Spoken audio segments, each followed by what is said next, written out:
Good morning, it's Melanie. Welcome to Monday Morning Message number 9.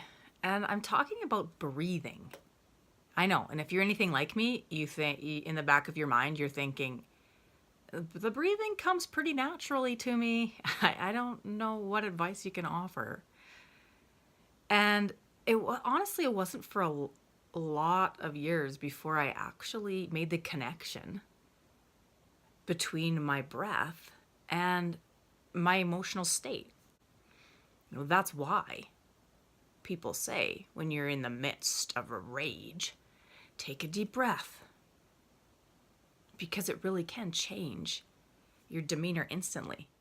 And I have to admit, I'm not very good at remembering to do it or to talk anyone else through it, which is why I invited my friend Lisa to talk to all of us today about breathing. Hi everyone, I'm Lisa Bain. As Melanie just mentioned, proper breathing techniques are very important.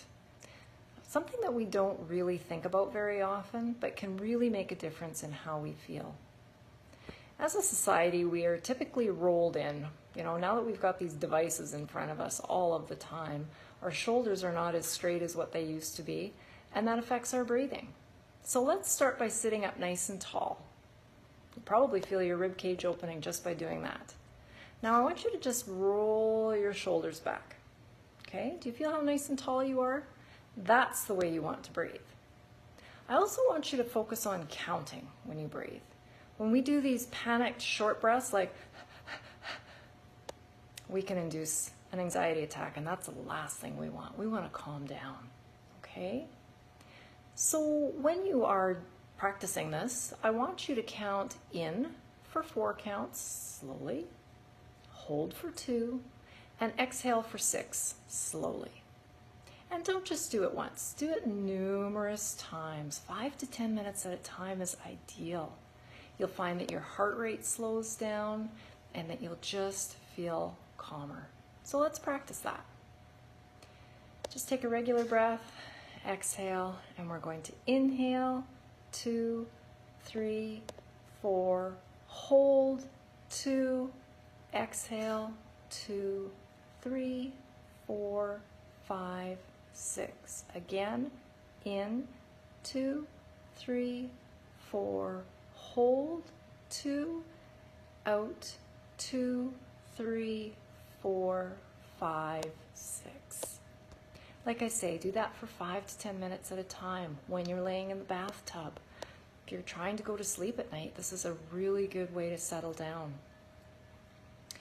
Another tool that I like to show people is something that I call imagery. I think the mind is a very, very powerful tool, and it can work for you or it can work against you. One thing that I was taught early on in my grief was to imagine that when I was breathing in this manner, that I was breathing in white sparkles. White has always signified good and positive for some reason, so I imagine that I'm taking this great big breath of white sparkles, and they spread throughout every inch of my body every time I inhale. And they represent all the good, all the healing, love, kindness, hope, and courage. When I breathe out, I imagine that it's coming out as black, gunky smoke. And it represents all of the negative, all of the deep, deep, deep anger, extreme bitterness and sadness, and all of those awful feelings that just aren't serving me well. So I will count for a while to get myself breathing in a very slow and relaxed manner. And then I'll just start using my imagination.